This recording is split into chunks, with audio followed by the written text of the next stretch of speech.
Probably throughout his career, and I've said this before, but just to reiterate it based on your comment here in the chat room, Mo Cheeks for 3. Romo has been one of the best 32 quarterbacks in the world throughout his career, starting for the Dallas quarterbacks, the Dallas Cowboys. I would say probably the second half of the NFL, 32 teams, so you're talking about 16 through 18 or whatever. The whole problem I have with Romo, man, Romo's got a lot of yards. You can't take that away from him. The problem with Romo, man, is I just feel like in big situations, Romo crumbles. Or he had crumbled. He's retired now. That's it. I just don't think that his psyche is what you want it to be. You've seen him fail over and over and over in crucial situations, man. And he doesn't have anything to show for all of the numbers that he has. Hadn't done anything in the postseason. We know all of the numbers. Only 2 postseason appearances. That's it. I think, 2 wins in the postseason? That's it. I know I sound kind of harsh when we talk about Tony Romo, man, but Romo ain't hitting on shit.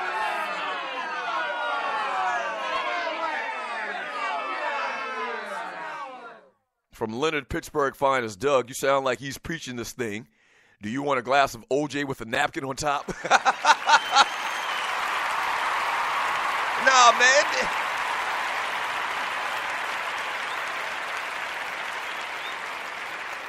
Nah, man. I mean, but this thing really bothers me, man. A lot of things just get under my skin. Y'all know that, man. Sometimes I'll forget that I got to watch my blood pressure, man, and I'll just start going off. And maybe I do sound like a preacher. I grew up in a family of preachers. And so maybe I am preaching sometimes, man, but I don't mean to. I just get caught up in the damn conversation, and my passion about this crap, man, it's incredible. And like I just hate the double standard, man. I hate the double standard when you talk about black quarterbacks and you talk about dual threat quarterbacks. And Trubisky, I mean, I guess you could technically classify him as a dual threat quarterback as well. But I just hate the double standard. You know, one year they'll say, well, he doesn't have enough stats. He doesn't have the resume, okay? And then another year you say, well, this guy's prototypical size. This guy's prototypical height. He has a big arm.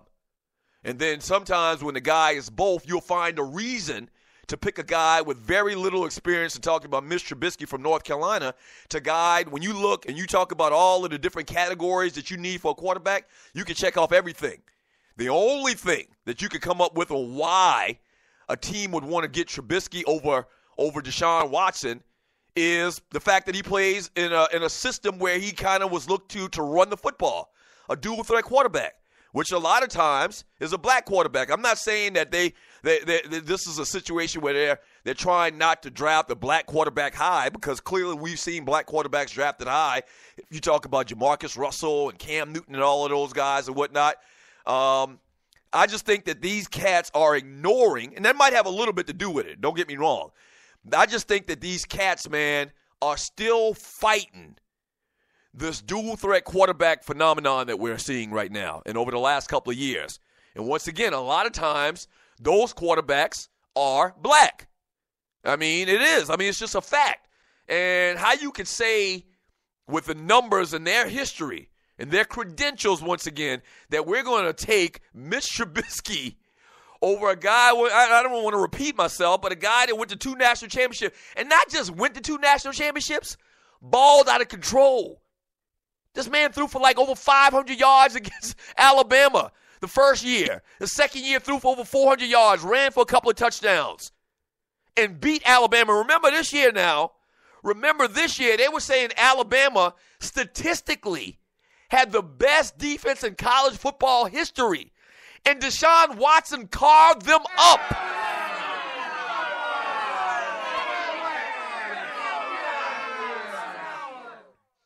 Carved them up. Absolutely carved Alabama up this year. Dominated the greatest defense in college football history. You know how many great defenses have been in college football? In the history of college football? You know how many great defenses have played or come together to play in college football in the history of the NCAA? And you're going to put that tag on this year's Alabama team? Huh? And then Deshaun Watson just ate their lunch? Come on, man.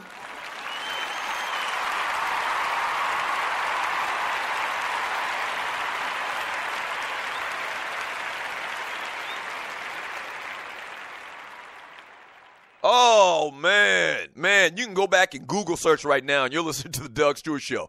You can do a Google search right now, and the stories that started to appear the last couple of weeks of the season, where they had all this statistical data about how good of a defense Alabama was, and they were dominating. They dominated all year long. We watched them play. Hell, they were the number one team in the country. They dominated, okay? And when they got in the national championship game, man, they were made to look silly by Deshaun Watson. Best defense ever all time from Kaza. They were saying Alabama could beat Cleveland. You right. I remember that.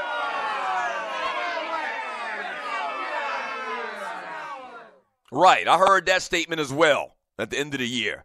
And you're listening to the Doug Stewart Show. From Clay Chocolate Milk Davis. Oh, let me click on your profile pic, sir. Yeah. Chocolate milk.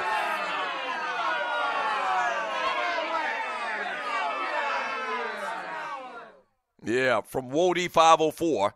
Doug, I just talked to Watson. He said he appreciated the upstanding of the calls, but he said he cool on not going to the Browns with the number one pick. Hey, you know what? That's an interesting point that you make, man. You know what? God works in mysterious ways, all right? And so at the end of the day, and I'm railing, and what I'm railing about right now is for the long-term conversation about these dual-threat quarterbacks / black quarterbacks coming out of college, all right? I think fair is fair. Fair is fair. Stop changing the damn rules in the middle of the game. Stop moving the goalposts, man, when we're trying to kick a field goal, all right? Fair is fair. Keep it real. Right is right.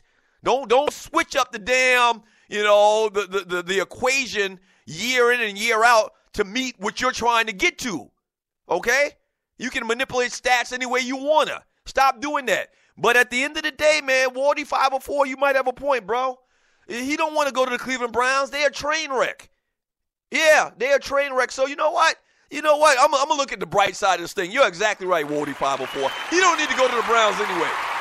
Fuck the Browns.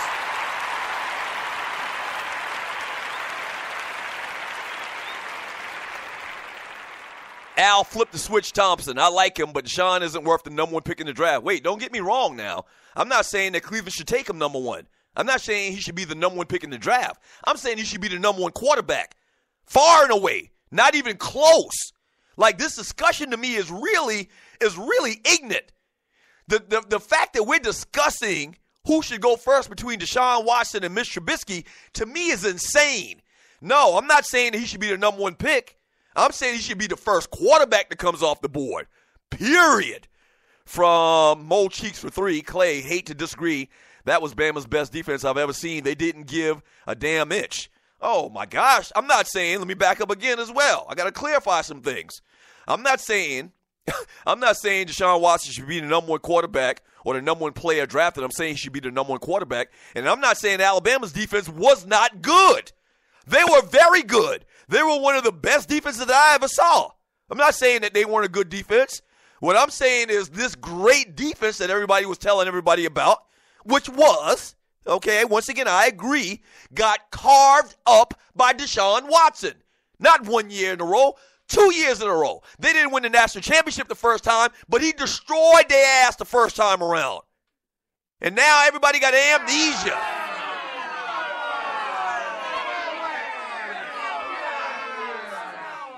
Everybody got amnesia. Everybody, all of these scouts, all of the GMs and these NFL teams or whatever, for some reason they got amnesia.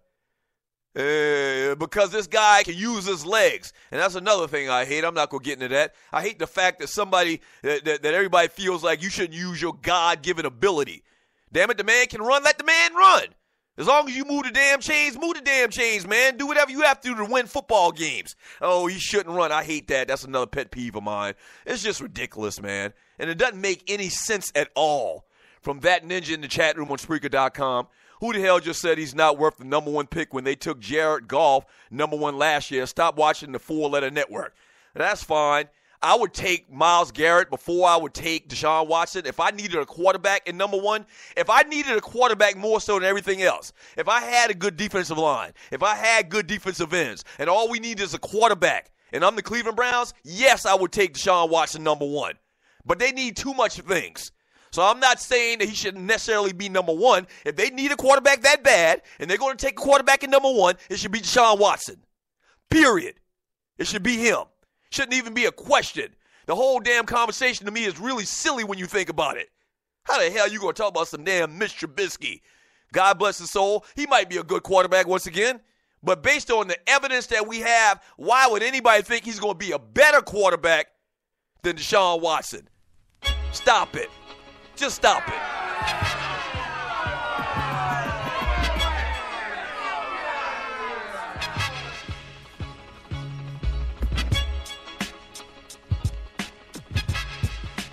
Talking about quarterbacks, we get back from the break. Then you're listening to the Doug Stewart Show. Happy Woman Wednesday to all the ladies.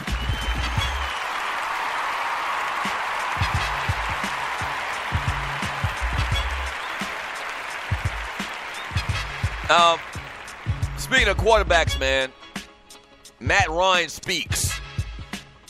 The first time that we've heard from the quarterback of the Atlanta Falcons since the debacle of the Super Bowl. Very interesting commentary. We'll talk about it when we get back. We'll also get into some chat, man. Damn it, an hour of the show is already gone.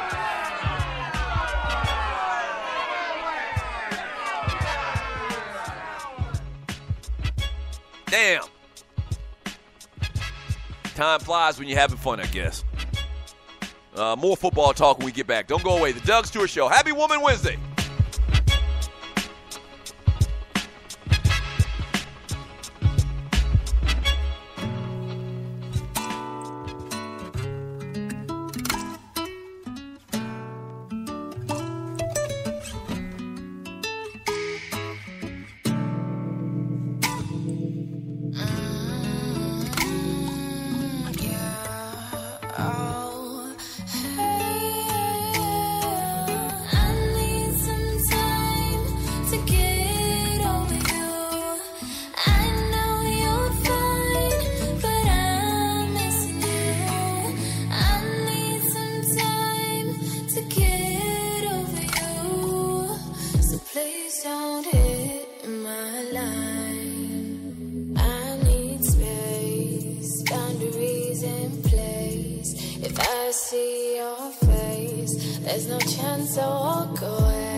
Space, 'cause I know